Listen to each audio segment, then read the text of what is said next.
Vale, chicos, pues hoy vamos a ver la continuación del tema 11, que es diferencias sexuales en el deporte y el ejercicio, y nosotros vamos a ver la parte de consideraciones especiales. Concretamente, vamos a ver qué consideraciones hay que tener con las mujeres debido al ciclo menstrual. Entonces, lo primero, vamos a ver qué es el ciclo menstrual. Pues es un proceso en el que se producen una serie de cambios hormonales de manera cíclica, es decir, que se van repitiendo, dando lugar al ciclo menstrual. Entonces, este ciclo está regulado por el eje hipotálamo hipofisario, que si os acordáis de la asignatura de Calderón del año pasado, este sería su eje de regulación. De manera que tenemos al hipotálamo que segrega las hormonas gonadotropas y estas actúan positivamente, es decir, estimulando la hipófisis anterior o la adenohipófisis. Debido a ese estímulo, esta estructura aumenta la secreción de la hormona luteinizante y la hormona folículo estimulante. Estas dos hormonas a su vez estimulan de manera positiva el ovario, que aumenta la secreción de estrógenos y progesterona, y a su vez estas dos hormonas actúan sobre el útero. En color rojo vemos la retroalimentación negativa, es decir, que elevadas concentraciones de estrógenos y progesterona inhiben este eje para que se deje de producir estas hormonas, y en color verde la retroalimentación positiva, es decir, que hay un par de días a lo largo del ciclo en el que se produce un aumento de estrógenos que retroalimentan de manera positiva, es decir, estimulan este eje y se aumenta la producción de todas estas hormonas. Vamos a ver todo el ciclo menstrual y esta actuación hormonal de una manera más dinámica a través de un vídeo. Entonces, como hemos dicho, las hormonas que participan en el ciclo menstrual son la folículo estimulante, estrógenos, la luteinizante y la progesterona. Hay dos estructuras muy importantes que son los ovarios, en cuyo interior hay un montón de folículos que van madurando y creciendo. Pero tan solo uno de ellos va a conseguir madurar del todo, desarrollarse del todo y liberar un óvulo que va a poder ser fecundado o no. Bien, todo esto comienza en la adenohipófisis, que es una estructura que va a segregar dos hormonas, la folículo estimulante y la luteinizante, que van a actuar sobre los ovarios, y ahí en ellos se va a empezar a desarrollar, a madurar una serie de folículos. Esos folículos a su vez van a segregar estrógenos que retroalimentarán de manera positiva la adenohipófisis y va a aumentar aún más la producción de LH. Entonces, ¿para qué queremos tanta LH, tanta hormona luteinizante? Pues gracias a ella, uno de los folículos madurará del todo y liberará un óvulo, dando lugar a la ovulación que suele ocurrir más o menos a mitad del ciclo, hacia el día 14. Ese óvulo va a poder ser fecundado si se encuentra con los espermatozoides en las siguientes 24 horas. En caso de no ser así, ya se ha perdido la posibilidad de embarazo en ese ciclo menstrual. Bien, el folículo que ha liberado el óvulo empieza o aumenta la producción de progesterona, que actúa en el endometrio para que éste crezca y se anide ahí el embrión en caso de que haya habido embarazo. A continuación se va a producir un descenso muy brusco en las concentraciones hormonales que va a desencadenar el desprendimiento de las paredes del útero, es decir, el desprendimiento de ese endometrio, iniciándose así el primer día de regla o primer día de menstruación y, por tanto, dando lugar al inicio del ciclo menstrual. Entonces, ahora que ya hemos visto este vídeo y nos hemos hecho un poco a la idea de cómo funciona el ciclo menstrual, vamos a verlo un poco más en profundidad. Entonces hemos dicho que esas son las hormonas principales que participan en el ciclo. Estos son los cambios que sufren. Hemos dicho que empezaba con un aumento de LH y FSH, que luego aumentaban los estrógenos en consecuencia, lo que provocaba aún más un aumento de LH, y ese aumento de LH va a provocar que a las 24 horas se dé la ovulación, que hemos dicho que es más o menos hacia el día 14. Y a continuación, pues aumentará el estrógeno y la progesterona. Vale, entonces, el ciclo menstrual, yo puedo analizar lo que ocurre en los ovarios, que es cuando hablamos todo el tema de, pues hay un montón de folículos que maduran, luego tan solo uno de ellos madura del todo, ta. Y entonces ahí hablaríamos del ciclo ovárico, que es lo que vemos que ocurre en los ovarios. Pero luego también podemos analizar lo que ocurre en el útero. Y entonces hablaríamos del ciclo uterino. Ambos ciclos se dan a la vez, de manera simultánea y paralela. Y podemos estudiar las fases del ciclo menstrual en función de lo que ocurre en los ovarios, que serían las fases del ciclo ovárico, o podemos ver las fases del ciclo menstrual en función de lo que está ocurriendo en el útero, que serían las fases del ciclo uterino. Vamos a verlas todas ellas. Vamos a empezar con el ciclo ovárico. Entonces, si empezamos con las fases del ciclo ovárico, tenemos esas tres. En la fase folicular, que vienen a ser los primeros días, los primeros 14 días del ciclo, es la fase en la cual se desarrollan, empiezan a crecer, a madurar una serie de folículos para que al final tan solo uno de ellos madure del todo, libere el óvulo y se dé hacia la mitad del ciclo la ovulación. Y a continuación tenemos en la segunda mitad del ciclo la fase lútea, que hemos dicho que es ese folículo que ha liberado el óvulo, se tiene que degradar y forma o se degrada dando lugar al cuerpo lúteo y por tanto da lugar a la fase lútea. Entonces esas son las tres fases que tenemos en el ciclo ovárico, aunque cabe destacar que ovulación en verdad no es una fase, es un momento puntual, porque la ovulación es cuando el folículo libera el óvulo y sale. Entonces tenemos fase folicular, fase lútea y luego la ovulación, que no es una fase como tal, sino que es un momento, un día, un momento puntual. Y luego en el ciclo uterino tenemos esas tres fases, la menstruación, que son los primeros días del ciclo menstrual, que es comúnmente lo conocemos como la regla o el periodo. Luego está la fase proliferativa, bueno, claro, porque la fase menstrual hemos dicho que es el desprendimiento del endometrio, que es la capa más externa del útero. Luego en la fase proliferativa es la fase en la cual se empieza a proliferar, empieza a crecer el nuevo endometrio para el siguiente ciclo. Y la fase secretora es en la cual ese endometrio nuevo que se ha fabricado, se ha creado, se prepara, termina de crecer, termina de llenarse de capilares de sangre, nutrientes, de oxígeno, es decir, se prepara por si se ha dado se ha producido fecundación tras la ovulación, que ese embrión pueda ser anidado en el endometrio. Entonces, atendiendo al ciclo ovárico tendríamos esas tres fases y al ciclo uterino las tres fases de abajo, que hemos dicho que se dan de manera simultánea y paralela. Pronto podríamos decir que la fase menstrual coincide con la fase folicular tardía, perdón, con la fase folicular temprana. También podemos decir que la fase proliferativa coincide con la fase folicular tardía y que la fase secretora coincide con la fase lútea. Bien, estos son los cambios hormonales, las diferentes fases que encontramos en una chica eumenorreica de regla regular y que no toma la píldora. ¿Qué pasa o qué nos encontramos en aquellas mujeres que se toman la píldora anticonceptiva? Pues bien, los anticonceptivos orales, comúnmente conocidos como píldora, se utilizan para evitar el embarazo y controlar el ciclo menstrual. ¿Cómo se hace esto? Pues hay 21 días en los cuales estas chicas se toman estrógenos y progesterona de manera exógena. Y hay otros 7 días en los que se toman placebos, es decir, pastillas que no tienen hormonas sexuales. Ese aporte exógeno de estrógenos y progesterona va a inhibir, es decir, retroalimentación negativa, la secreción de FSH y LH por la adenohipófisis y por tanto no se va a dar la ovulación. Si recordamos la primera diapositiva en la cual yo dije la línea roja es retroalimentación negativa y elevadas concentraciones de estrógenos y progesterona inhiben este eje y por tanto no se producen esas hormonas.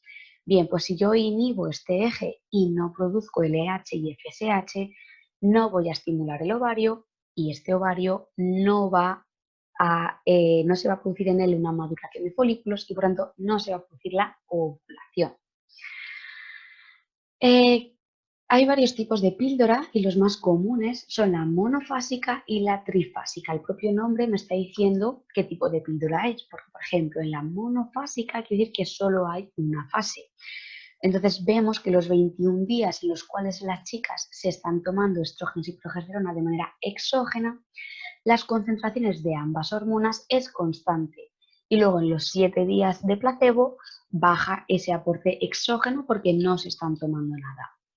Y luego en la píldora trifásica, el propio nombre lo dice, 3 fases. En los 21 días que las chicas están tomando estrógenos y progesterona de manera exógena, diferenciamos 7 días en los cuales la concentración de estas hormonas es una concreta, otros 7 días donde la concentración de estas hormonas exógenas es otra, y luego los últimos 7 días donde la concentración del aporte de estas hormonas pues es con una concentración diferente. Vale, pero todas estas hormonas, tanto las endógenas que segrega nuestro cuerpo de manera natural, como las exógenas que se toman las chicas que toman la píldora, van a actuar en otros órganos y tejidos aparte de los reproductivos, porque hay receptores de estas hormonas en otros órganos y tejidos del cuerpo, como pueden ser los músculos, en los riñones, en el hipotálamo, en el corazón, en el tejido adiposo, hígado y hueso. ¿Qué va a pasar? Pues que, por tanto, vamos a tener alteraciones o variaciones, o puede ser que se vean influenciadas otras variables como densidad mineral ósea, composición corporal y variables cardiorrespiratorias como la frecuencia cardíaca, ventilación, flujo, cociente respiratorio y consumo de oxígeno. Y, por tanto, esta influencia puede ser que a su vez repercuta en el rendimiento de las mujeres. Entonces vamos a ir por partes. Vamos a ver primero qué hace la progesterona. Pues mira, esta hormona favorece o promueve el aumento de la frecuencia cardíaca, de la ventilación, del volumen plasmático, de la temperatura y del flujo sanguíneo. Y por su lado, el estrógeno favorece el uso de los lípidos como sustrato energético y reduce el uso de la glucosa. Además, también favorece el flujo sanguíneo y el volumen plasmático. Por otro lado, la combinación de estrógenos y progesterona, es decir, el aporte de estas dos hormonas juntas de manera exógena a través de la píldora, ¿qué impacto tiene? Bueno, pues se ha visto que favorece el uso de los lípidos como sustrato energético y reduce el uso de la glucosa como fuente energética, aumenta o eleva la temperatura corporal de las chicas y aumenta el volumen plasmático. Estas hormonas que repercuten de esta manera en la fisiología de la mujer, vamos a ver qué impacto tienen teniendo en cuenta o comparando mujeres que sí se toman la píldora con mujeres que no se toman la píldora. Pues hay bastante controversia en el tema porque hay hay poca literatura, pocos estudios que hayan visto esto. Y además, por los estudios que hay, pues tienen diferencias a nivel metodológicas, por lo tanto es difícil llegar a una conclusión. Hay algunos que han visto que con el uso de la píldora, las chicas reducen su consumo máximo de oxígeno, mientras que aumentan el consumo de oxígeno submáximo y la frecuencia cardíaca submáxima, lo que me hace pensar que estas chicas se hacen menos eficientes, porque para trabajar a una misma intensidad de ejercicios, su corazón tiene que trabajar más, su cuerpo tiene que trabajar más. Y también a nivel metabólico se ha visto que las chicas que toman la píldora tienen mayor facilidad de uso de los lípidos como sustrato energético y más tendencia a ahorrar glucosa, lo que a lo mejor podría ser un hándicap cuando hacemos deporte o ejercicios de alta intensidad donde sabemos que el sustrato energético principal en estos ejercicios, estas actividades, es la glucosa. Pero del mismo modo que digo esto, pues hay otros estudios que no han encontrado diferencias en esas variables entre mujeres que sí y mujeres que no toman anticonceptivos orales. Por tanto, volvemos a lo mismo. No está claro el tema, hay bastante controversia. Bien, esta diapositiva era comparando chicas que sí toman la píldora y chicas que no toman la píldora. Vale, pero ahora vamos a ver qué cambios hay a lo largo del ciclo menstrual en aquellas que no toman la píldora y vamos a ver también qué cambios hay en el ciclo hormonal en aquellas que sí toman la píldora. Vamos a empezar con las chicas que no toman la píldora, las chicas eumenorreicas. Bien, pues estos serían los cambios hormonales que se dan a lo largo de un ciclo menstrual que dura aproximadamente unos 28 días y volvemos a lo mismo. hay bastante controversia en el tema, por lo mismo, ¿no? Pues hay pocos estudios y hay diferencias metodológicas entre ellos, por lo tanto es difícil llegar a una conclusión clara, pero bueno, vamos a ver un poco qué hay o qué se sabe de todo esto. Pues hay algunos artículos o estudios que han visto que en los primeros días del ciclo, es decir, durante la fase menstrual, aumenta la frecuencia cardíaca entre unos 5 y 15 latidos por minuto y además se produce un descenso en el consumo máximo de oxígeno. Por lo tanto, podríamos pensar que ese rendimiento deportivo se va a ver perjudicado en estos días. También hay otros estudios que han visto que tras la ovulación en la fase lútea hay una mayor tendencia a usar los lípidos como sustrato energético, más tendencia, por tanto, a ahorrar glucosa, se reduce el cociente respiratorio y se reduce la producción o la concentración de ácido láctico. Lo que nos hace pensar que a lo mejor en esta fase estas chicas van a estar un poco más limitadas en la práctica de actividad física con ejercicios de elevada intensidad, por lo mismo que decíamos antes. En estos tipos de ejercicios el sustrato energético principal es la glucosa y aquí en esta fase pues vemos que tienen un poco reducido el uso de este sustrato energético porque tienen tendencia a usar los lípidos como fuente energética. Pero del mismo modo que digo esto, pues también hay estudios que no han encontrado diferencias en esas variables cardiorrespiratorias a lo largo del ciclo menstrual. Por tanto, no podemos sacar una conclusión clara. Sin embargo, bueno, pues aquí hay una propuesta de cómo se podría organizar o estructurar una planificación de una chica en base a su ciclo menstrual. Entonces, en la semana, en los 7 días de regla, en la fase menstrual, pues mi propuesta sería un microciclo súper suave de recuperación. Debido a ese aumento en la frecuencia cardíaca, que han visto algunos estudios, ese descenso en el consumo máximo de oxígeno, que han visto otros artículos.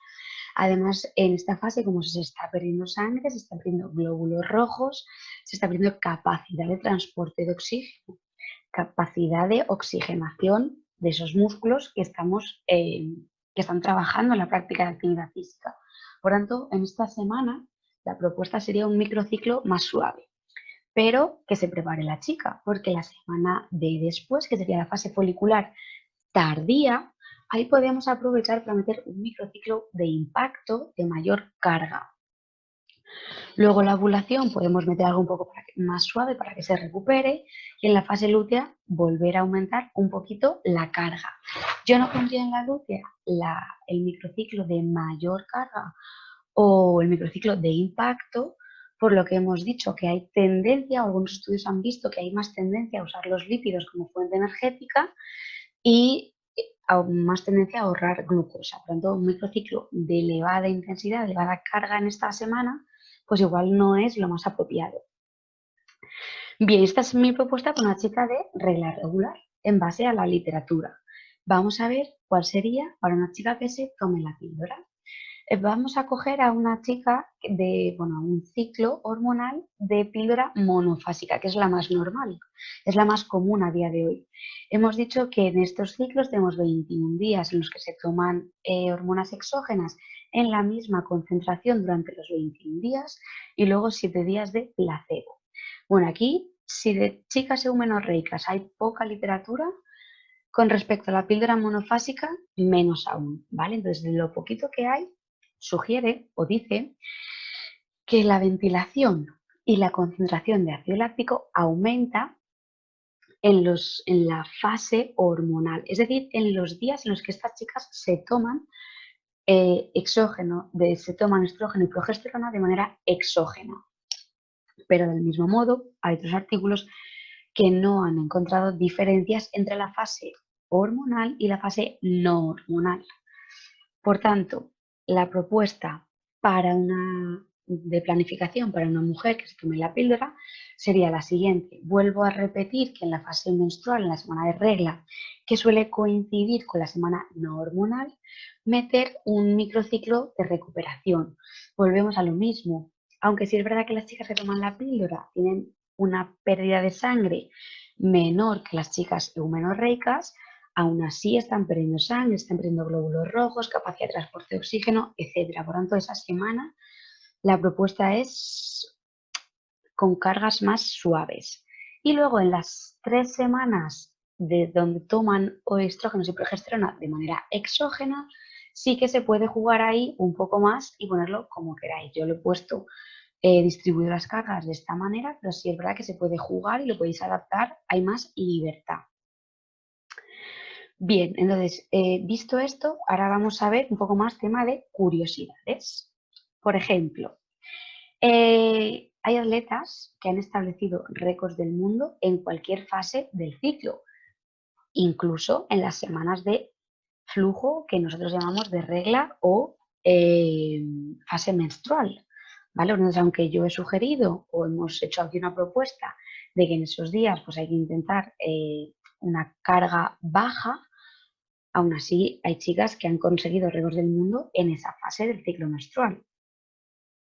Por tanto, no hay un patrón general que sirva igual para todas las mujeres, ya que se han encontrado récords en todas las fases del ciclo menstrual.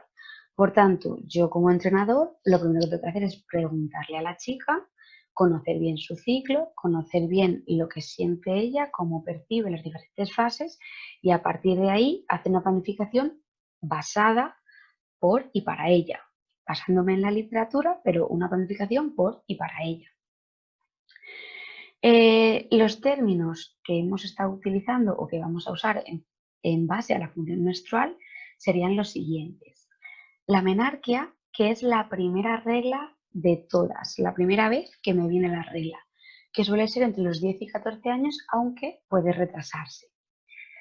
Eumenorrea es una función menstrual normal. De hecho, yo en esta presentación he hablado de chicas eumenorreicas y con eso hacía referencia pues, a una chica que tiene un ciclo menstrual normal, que tiene una duración normal entre 26 y 32 días, que a la mitad del ciclo se produce la ovulación y los cambios hormonales que se producen a lo largo de esos días pues son los que hemos estudiado. Pero no todas las chicas son eumenorreicas, no todos nuestros ciclos son tan perfectos y no siempre funciona todo tan bien. Entonces tenemos la oligomenorrea. Estos son trastornos menstruales en los cuales tenemos menstruaciones poco frecuentes o escasas. Pues yo a lo mejor tengo un mes en el que sí me viene la regla, el mes siguiente no, y luego me vuelve a venir.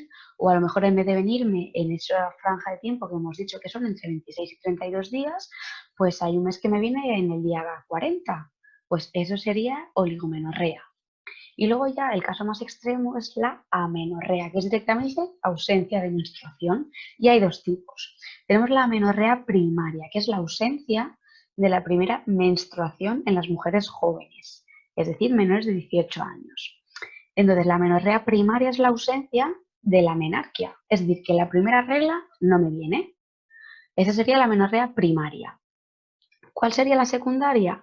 Pues sería la ausencia de menstruación, pero ya en una etapa más avanzada de nuestra vida. Es decir, yo me viene la menarquia, tengo mi primera regla perfecta, luego tengo mis ciclos menstruales normales, soy una chica eumenorreica normal y a los 25 años, por ejemplo, se me va la regla. Pues ahí yo entraría en una amenorrea secundaria. Condición, tengo que tener mínimo 3 ciclos consecutivos sin menstruación, es decir, 3 meses seguidos en los que no me baje la regla. Bien, ahora esto es una cosa curiosa que vamos a estudiar. Esto es lo de qué fue primero, la gallina o el huevo. Pues esto igual. Mira, la menarquia, que es la primera menstruación que habíamos visto, suele venir más retrasada en atletas de élite, es decir, deportistas altamente entrenadas, como pueden ser las gimnastas o las chicas que hacen ballet. Entonces ahora viene una pregunta. ¿Es el entrenamiento intenso lo que provoca este retraso en la menarquia? ¿O es el retraso en la menarquia lo que supone que una chica pueda llegar a ser deportista de élite porque es una ventaja este retraso en la primera regla, es decir, en la menarquia?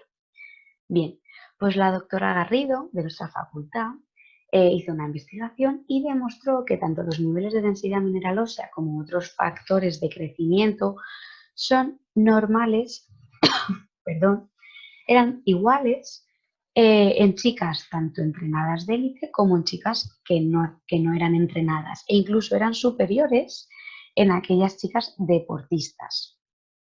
Y también observó en ese estudio que bajos niveles de porcentaje de grasa, concretamente un porcentaje de grasa menor al 10%, también la dieta y ejercicios muy exigentes pueden ser causantes o pueden provocar la ausencia de regla, es decir, alteraciones o trastornos en el ciclo menstrual. Por tanto, hay que tener cuidado si yo entreno a una chica y veo que está muy delgada, que tiene un porcentaje de grasa inferior al 10%, me puedo preocupar porque en breves se le puede ir la regla. O si lleva una mala alimentación o si le estoy exigiendo entrenamientos demasiado intensos con una duración demasiado larga. Por tanto, esta disfunción menstrual que hemos dicho ocurre entre el 2 y el 12% de la población general femenina. Pero en mujeres deportistas este porcentaje aumenta. Entre un 5 y un 40 de las mujeres deportistas sufren alteraciones en el ciclo menstrual. Y este riesgo, como ya hemos dicho, es mayor con ejercicios de alta intensidad y duración muy prolongada. Y es importante destacar que no hay que olvidar que las atletas se pueden quedar embarazadas aunque estén amenorreicas. Es decir, yo tengo una atleta que por motivos X no tiene la regla, tiene una alteración en este ciclo menstrual, pero se puede quedar embarazada. Recordemos que hemos dicho que el ciclo menstrual constaba de 2 ciclos que se daban de manera simultánea, uno el ciclo ovárico y otro el ciclo uterino. Si yo no tengo la regla es debido a alteraciones a lo mejor a nivel útero, porque ese endometrio no se desprende y por tanto no sangro. Pero a nivel ovárico, ciclo ovárico puede ser que funcione perfectamente y que esté en mis ovarios todos los meses rigurosamente liberando un óvulo. Por tanto, aunque yo no tenga la regla, puede ser que mis óvulos estén funcionando de manera normal y yo me pueda quedar embarazada. ¿Posibles causas de estas alteraciones en el ciclo menstrual? Bueno, pues una historia previa de disfunción en la menstruación, estrés intenso, alto volumen e intensidad del entrenamiento, alteraciones en la nutrición, desórdenes alimenticios, etc. O alteraciones hormonales que pueden ser debido a estos factores previamente mencionados o a unos factores completamente diferentes, es decir, alteraciones hormonales que tengan que ver o no con los apartados, con los puntitos previamente mencionados. Vale, y pues hasta aquí acaba mi parte de qué consideraciones hay que tener en cuenta cuando entreno a una mujer en fase a su ciclo menstrual o su ciclo hormonal. Y nada, pues tanto la profesora Amelia como Pedro tienen mi correo electrónico, así que si tenéis alguna duda en relación a esto, pues les podéis decir que os pasen mi correo y me escribís y yo os la respondo. Así que espero que hayáis entendido todo y que os haya gustado el tema.